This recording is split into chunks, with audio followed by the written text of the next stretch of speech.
É hora da nossa Quarta do Amor.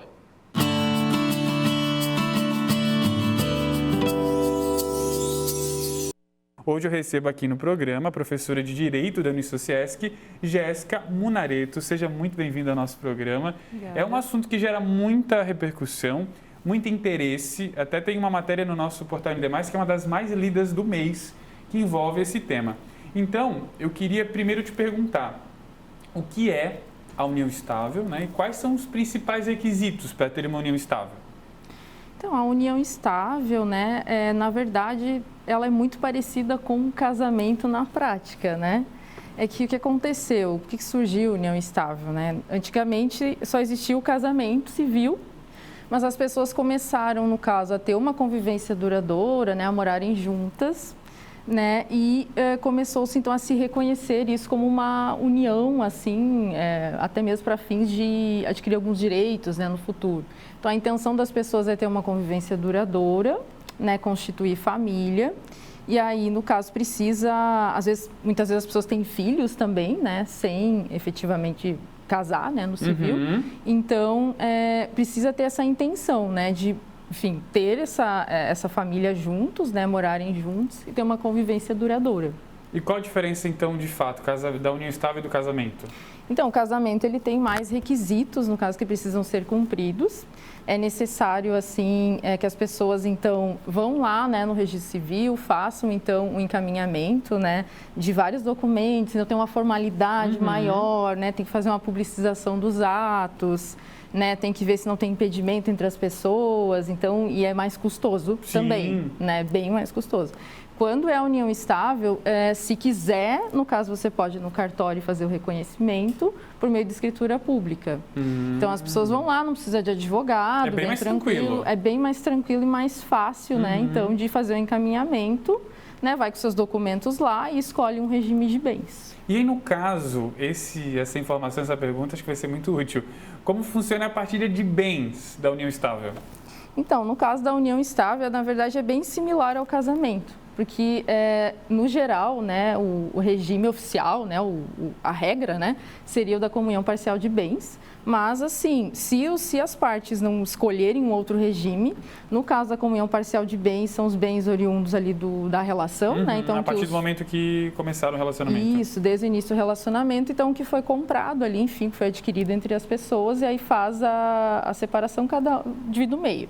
Comunhão universal de bens, mesma coisa, divide no meio. Agora, se for separação total de bens, aí cada um tem os seus bens particulares. E em relação à herança, o companheiro ali tem os mesmos direitos? Se fosse uma pessoa ali casada, como é que é, assim, na questão e como é que funciona a herança na união estável? No caso, assim, no passado até, se fazia uma diferença, né, no caso, para a união estável, então tinha a diferença do companheiro, né, para o cônjuge, mas isso mudou, né, com o passar do tempo. E hoje é igual, então funciona da seguinte maneira, tudo vai depender do regime que foi escolhido, né? E aí, no caso, por exemplo, se for comunhão parcial, vai dividir, vai ser feita uma meação, então o companheiro, no caso, né? Ele fica com a meação dele e ele concorre com os descendentes ali, né? Enfim, o que tem, né? De herdeiros nos bens particulares. Então, ele pega a meação e concorre com os demais descendentes ali nos bens particulares.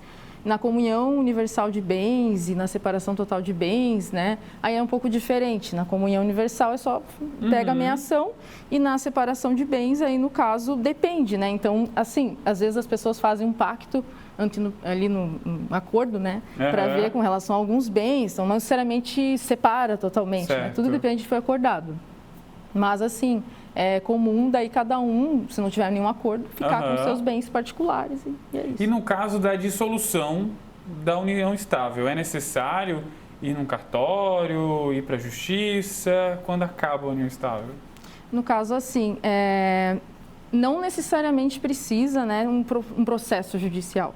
Tudo depende, né, se tiverem filhos menores, vai ter que ter, porque tem a questão da guarda, né, então tem que resolver essas pendências da questão dos filhos, né, mas se não, pode fazer a dissolução no cartório mesmo, muitas vezes se reconhece a união estável, daí dissolve, né, meio comum, mas vai lá no cartório, faz, no caso, uma petiçãozinha, né, de acordo, E aí precisa ter uma orientação jurídica, isso é normal. Então se faz ali uma espécie de acordo, as partes então no caso encaminham por ali e é resolvida extrajudicialmente. Se não tiver no caso um acordo, né, enfim, ou se tiver filhos menores, aí tem que fazer no caso um pedido judicial de dissolução de união estável. E nesse caso, né, falando de dissolução, pensão alimentícia tem direito no caso da separação, como é que é? Na questão da pensão alimentícia, no caso pro companheiro, sim, porque tem algumas situações em que a pessoa ela precisa de um auxílio por algum tempo.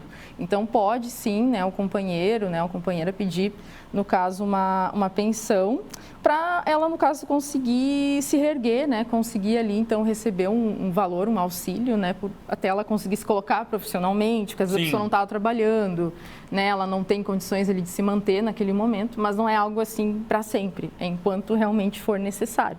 Então, se estabelece um valor de pensão e essa pessoa recebe quando for necessário. Depois, ela termina.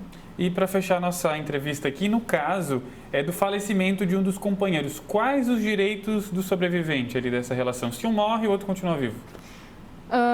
Bom, aí no caso pode encaminhar, por exemplo, a pensão por morte, né? Tem o direito à herança ali que a gente estava comentando e também tem uma coisa bem importante, né? Que vamos supor que tem um imóvel ali em que esse casal residia, né? Esse imóvel, no caso, que era do casal, que era da família, ele, se for o único bem a ser partilhado, ele pode, no caso, esse cônjuge sobrevivente, ele tem um direito à habitação nesse imóvel.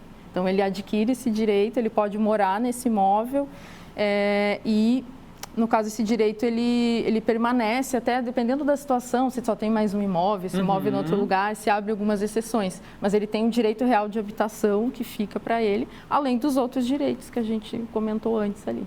Perfeito, agradeço demais a participação aqui com a gente. Sei que é um tema que gera muitas dúvidas, com certeza. A gente poderia trazer você até outro dia aqui para responder mais. É um tema muito interessante e espero que a galera de casa também tenha se identificado. Obrigado e até uma próxima. Obrigada.